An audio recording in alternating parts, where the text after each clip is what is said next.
Year पढिरहनु भएको विद्यार्थी भाइ बहिनीहरुको लागि आज म फाइनान्शियल एकाउन्टिङ एन्ड एनालाइसिस सब्जेक्टको BBS first year TU model question 2020 को सोलुसन लिएर आएको छु। मैले आज क्वेशन छ फाइनान्शियल स्टेटमेन्ट एनालाइसिस को मेरो क्वेशन रहेको छ। The balance of Asha company limited for the year ended 31 Chaitra 2076 is given below. Particular debit credit हेर्नुस् है तपाईहरुलाई यहाँ bank debit, fixed asset debit, opening stock debit, purchase debit, sales credit, office expenses debit, prepaid salary debit, advertisement debit, account receivable debit, provision for bad डेब्ट credit, accumulated depreciation credit, dividend paid debit, account payable credit, stock of supplies debit, closing capital stock. Capital stock भनेको share capital हो। यो credit retained earning credit जम्मा total 260,000 यो trial balance भयो। अब additional information में आईमा depreciation on fixed assets 10%, closing stock 30,000, supply in hand 2,000, outstanding office expenses ₹2,000, prepaid salary ₹12,000 was expired, provision for bad debt 5%, provision for tax 25%, income tax expenses required में के सोधा छ multi step income statement, statement of return earning र balance sheet.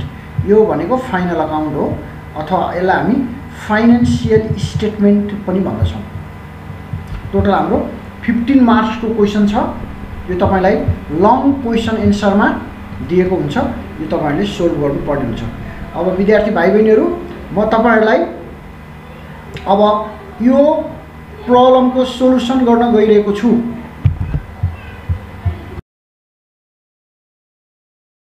Step for the year period ended 31 Chaitra 2074 particular amount हेर्नुस् यो income statement हो। यसमा हामीले trading account, profit and loss account भनेर छुट्टाइदैन। यो एकै ठाउँमा हुन्छ। सेल्स देखि नेट प्रॉफिट निकाल्ने अवस्था एउटै फर्मेटमा हुन्छ। भर्टिकल फर्मेटमा छ यो। हेर्नुस् sales revenue 1,20,000, cost of goods sold, opening stock छ 20,000, परचेज 70,000, लेस क्लोजिङ इट 30,000 छ भनेपछि तपाईको टोटल आयो 70 20 90 माइनस 30 60 भनेपछि तपाई 1,20,000 मा 60,000 घटाएपछि 60,000 आयो। यो नै तपाईको ग्रस प्रॉफिट भयो। ग्रस प्रॉफिट भयो।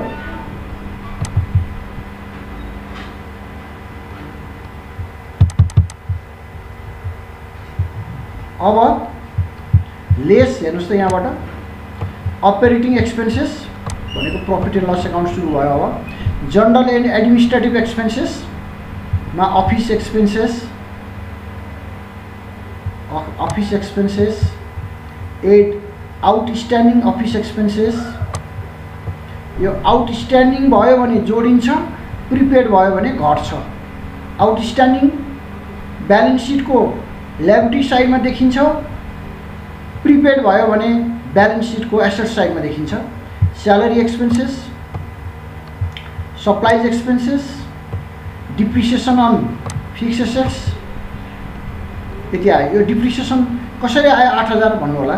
तपाईलाई फेरि म क्वेशन देखाउन गइरहेको छु। हेर्नुस् डिप्रिसिएशन को रेट कति छ? डिप्रिसिएशन को रेट 10% छ। डिप्रिसिएशन को रेट 10% छ।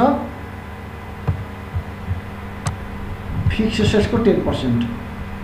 हेर्नुस् है त फिक्स्ड एसेट्स को 10% भनेपछि फिक्स्ड एसेट कति छ हाम्रो? फिक्स्ड एसेट कति छ हेर्नुस् त 80,000 छ। फिक्स्ड एसेट 80,000 छ। 80,000 को 10% भनेको 80,000 को 10% कति आयो? 8,000 आयो। 8,000 आयो। 8,000 यसरी भयो। अब to be continue, turn into the next page. To general and administrative expenses 35,000 छ। सेलिङ एन्ड डिस्ट्रिब्युसन एक्सपेन्सेस भित्र के पर्छ, यो हेडिङ हो, यसमा एडभर्टिजमेन्ट 8,000। ब्याड डेब्ट एक्सपेन्सेस, ल ब्याड डेब्टमा चाहिँ अलिकति बुझ्नुपर्ने छ है। ब्याड डेब्ट एक्सपेन्सेस यसले के भनेको छ भने 5% भनेको छ। ब्याड डेब्ट कोसँग लागु हुन्छ, ब्याड डेब्ट त डेब्टरसँग। हेर्नुहोस् है, अब म क्वेसन देखाइदिन्छु अगाडि। ब्याड डेब्ट कोसँग लागु हुन्छ हेर्नुहोस् त। ब्याड डेब्ट डेब्टर कहाँ छ हेर्नुहोस् त, डेब्टर ब्याड डेब्ट एक्सपेन्सेस रिसिएबलसँग। ब्याड डेब्ट डेटर्स रहन्छ, रिसिएबल रहेछ। 40,000 को कति पर्सेन्ट भन्यो, 40,000 को ब्याड डेब्टको प्रोभिजन 5% छ लगाएपछि, ब्याड डेब्टको 5% छ लगाएपछि यहाँनिर 5%। 40,000 को 5% कति हुने भयो हेर्नुहोस् त। अब यहाँ आउनुहोस् त तपाईँलाई ब्याड डेब्टको हेर्नुहोस् है, 40,000 को 5%, 40,000 को 5% 2,000 हुने भयो, 2,000 हुने भयो हेर्नुहोस् है। यहाँ यसरी गर्न पनि सक्नुहुन्छ तपाईँले, यो इम्पोर्टेन्ट भएको हुनाले 2,000 आयो। अब माइनस यदि प्रोभिजन फर ब्याड डेब्ट छ भने यो नयाँ न्यू ब्याड डेब्ट भयो। यदि ब्यालेन्स सिटको ट्रायल ब्यालेन्सको तपाईँलाई क्रेडिट साइडमा दिएको छ प्रोभिजन फर ब्याड डेब्ट भन्यो भने त्यो अमाउन्ट घटाउनुपर्छ। हेर्नुहोस् यहाँ छ यसको प्रोभिजन फर ब्याड डेब्ट हेर्नुहोस् त, क्रेडिट साइडमै हेर्नुहोस्। क्रेडिट साइडमा 1,000 छ। अब तपाईँले के गर्नुहोस्, 1,000 रुपियाँ घटाइदिनुहोस्। प्रोभिजन लेख्ने बेलामा 1,000 रुपियाँ घटाइदिनुहोस्।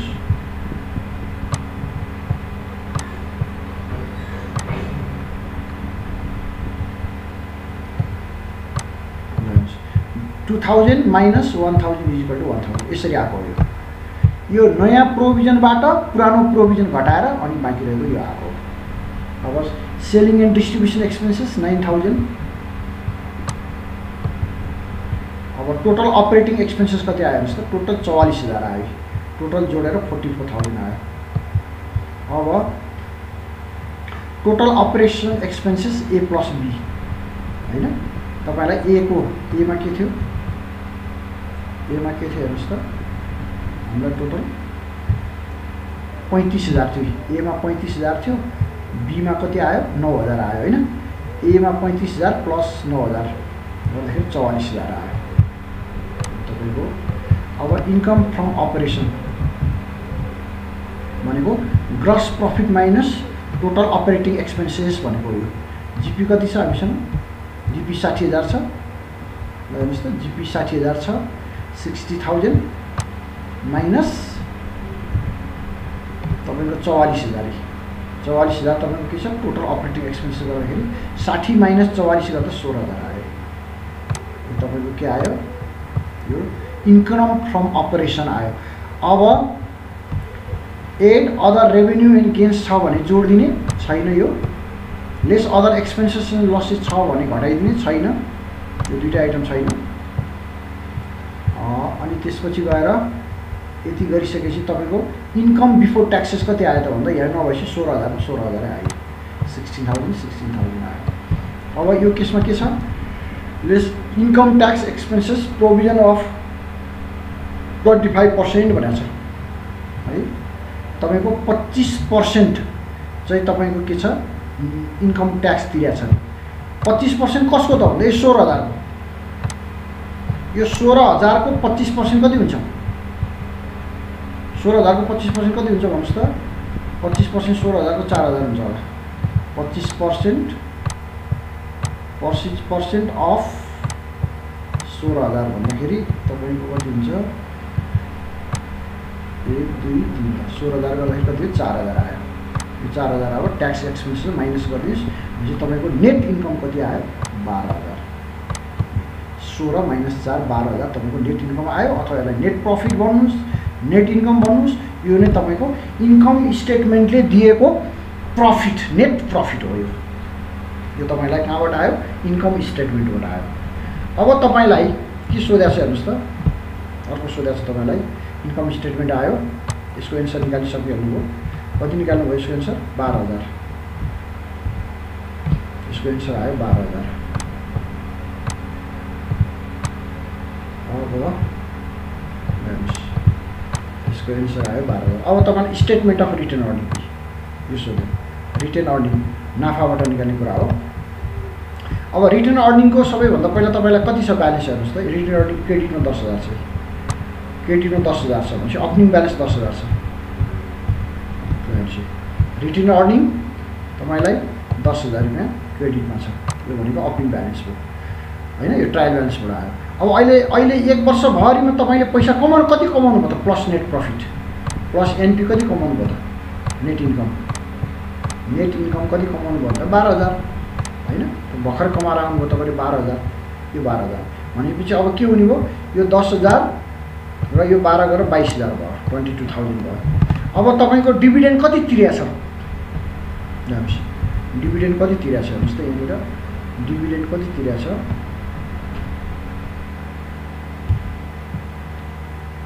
डिभिडेन्ड पेड यहाँनिर 2,000 डिभिडेन्ड पेड गरेर छ हेर्नुहोस् यहाँनिर। डिभिडेन्ड भनेको सेयर होल्डरले लगानी गरे बापत लगानीलाई फिर्ता गरेको ब्याज भन्नुहोस्, नाफा भन्नुहोस्, यो 2,000 हो। डिभिडेन्ड पेड गर्नुभयो, 22 मा 2 गर्नुभयो, 20,000 आयो, 20,000। तपाईँको के भयो? रिटर्न अर्निङ 20,000 भयो एन्सर। यो 20,000 भयो, 12,000 यो 20,000।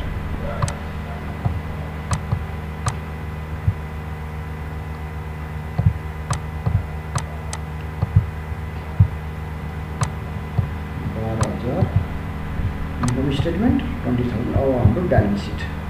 ब्यालेन्स सिटमा तपाईँलाई थाहा छ एउटा एसेट्स हुन्छ, एउटा ल्याबिलिटिज हुन्छ। एकपट्टि एसेट्स हुन्छ,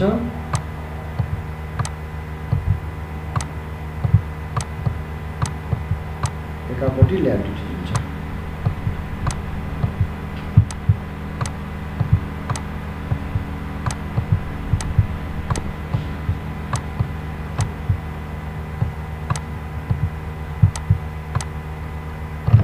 अब हामी ल्याबिलिटी गर्नु गइरहेछौँ, ब्यालेन्स सिट बनाउनु गइरहेछौँ।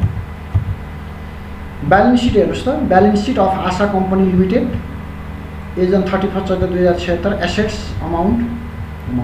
यो ब्यालेन्स सिट दुई प्रकारले राख्न सकिन्छ। एउटा चाहिँ पर्मानेन्स अफ मार्क्सलिङ भन्छ, एउटा चाहिँ तपाईँको लिक्विडिटी अफ मार्क्सलिङ भन्छ। यहाँ चाहिँ हामीले लिक्विडिटी बेसिसमा बनाएको छ। यो करेन्ट एसेट्स माथि छ, अनि करेन्ट एसेट्स आएर फिक्स एसेट्सलाई यसरी बनाइन्छ भने यो चाहिँ liquidity basis of preparing marshalling of balance sheet भन्छ यसलाई। करेन्ट एसेट्स माथि चाहिँ ब्याङ्क अब राख्दै जाने हो। त हामीले 1 वर्षभन्दा बढी टिक्ने आइटम ब्याङ्क, अकाउन्ट रिसिभेबल 40,000 योबाट ल्याइ 5% less provision for bad debt छ नि, अकाउन्ट रिसिभेबलबाट घटाएर राख्यो। अघि हामीले 2,000 निकालेको थियो नि, क्यालकुलेसन गरेको थियो नि प्रोभिजन। हामीले अकाउन्ट रिसिभेबल 40,000 मा 5% गरेको थियो नि, 40,000 5% 2,000 निकालेको थियो। हो त्यो 2,000 नै हाम्रो यहाँ घटाइदिने हो। अकाउन्ट रिसिभेबल घटेर बस्छ यो उता इन्कम स्टेटमेन्टमा चढिसक्यो, अनि यहाँ घटेर बस्छ। अब सप्लाइज अन ह्यान्ड 5,000, त्यसपछि गएर लेस सप्लाइज एक्सपेन्सेस भनेर देखाएको थियो, त्यहाँ कति खर्च भयो त्यो घटाएर बस्छ। 5 मा 3 2 आउँछ यसको एन्सर। अनि क्लोजिङ स्टक डाइरेक्ट राखिदिनुहोस्, ट्रायल ब्यालेन्समा छ।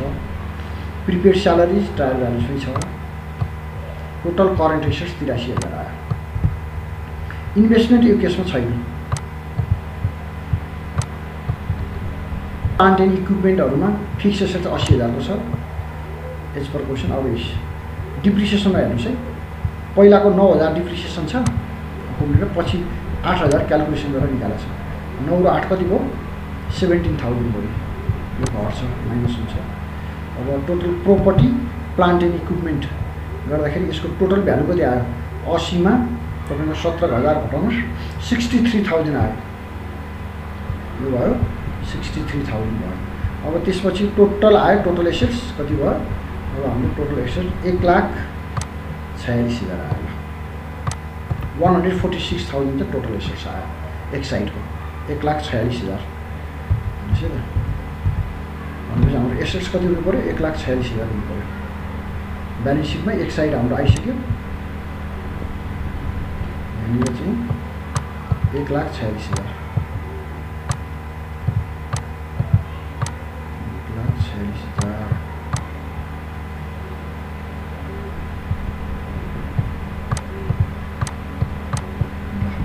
अब नेक्स्ट अब हामी ल्याबिलिटी साइड गर्न गएको छौँ। हेर्नुहोस् है, balance sheet of Asha company limited as on 31 Chaitra 2076। Liabilities and share holder equity amount current liabilities and provision माथि राखिएको छ, त्यही भएर यसलाई हामी लिक्विडिटी बेसिस भनेको हो। मार्किङ अफ लिक्विडिटी बेसिस भन्छौँ हामी। आउटस्ट्यान्डिङ अफिस एक्सपेन्सेस 2000 अघि नोट दिएको थियो। Account payable, income tax payable 4000 गरेर तपाईँको जम्मा कति आयो 26,000 आयो। अब लङ टर्म डेटमा टोटल लङ टर्म डेट छैन यो हिसाबमा। त्यसपछि गएर सेयर होल्डर इक्विटीमा क्यापिटल स्टक छ। अहिले तपाईँहरूलाई मैले क्यापिटल स्टक भन्नुहोस् अर्डिनरी सेयर हो भनेको थिएँ। यसलाई अर्डिनरी सेयर पनि भनिन्छ।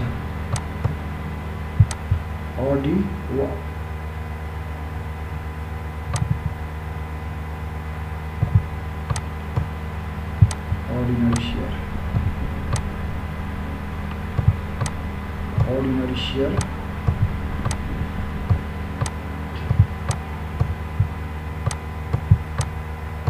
1 लाख अथवा शेयर क्यापिटल भनिन्छ। यसलाई क्यापिटल स्टक भन्छ। रिटेन अर्निङ कति आयो अहिले तपाईँको क्लोजिङ ब्यालेन्स हेर्नुहोस् त 20,000। रिटेन अर्निङ भनेको आफूसँगै राखेको पैसा नाफाबाट। नाफा कमाइसकेपछि डिभिडेन्ड बाँडेर यदि बाँकी रहेको नाफा कम्पनीमा राख्छ भने तर रिटेन अर्निङ भनिन्छ। 20,000 गर्दा कति भयो 1,20,000 भयो। अब यो 26,000 र 1,20,000 जोड्नुहोस् त टोटल कति आयो 1,46,000 आयो। Total liabilities and share holder equity 1,46,000। 1,46,000 liability side बराबर भयो, यता एसेट साइड 1,46,000 बराबर भयो। यहाँ पनि 1,46,000 ल्याबिलिटीमा तपाईँको राखिदिनुहोस्।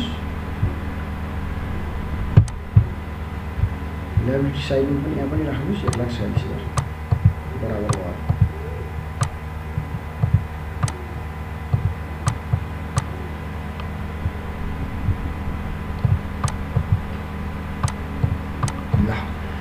अब तपाईको अन्तिममा फाइनल फाइन्डिङ के आयो यो हिसाबबाट इन्कम स्टेटमेन्टको प्रॉफिट आयो 12,000, नेट प्रॉफिट 12,000 आयो। रिटेन अर्निङको फाइनल ब्यालेन्स नाफा बाँडिसकेपछि डिभिडेन्ड बाँडिसकेपछि 20,000 आयो ओपनिङ ब्यालेन्स प्लस गरेर। अनि एसेट्समा 1,46,000 ल्याबिलिटीमा 1,46,000 गरेर बराबर भएर यो हिसाब टोटल सेटलमेन्ट भयो। र यो टोटल हिसाबलाई 15 मार्कको क्वेसन TU को BBS फर्स्ट इयर को मार्क वेटेड रहेको विद्यार्थी भाइ बहिनीहरूलाई जानकारी गराउँदै आज म यो सोलुसन यही समाप्त भएको जानकारी गराउँछु।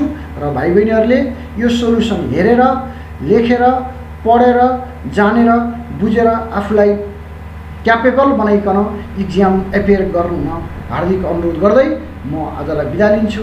हस्त bye bye, see you in next solution. Thank you.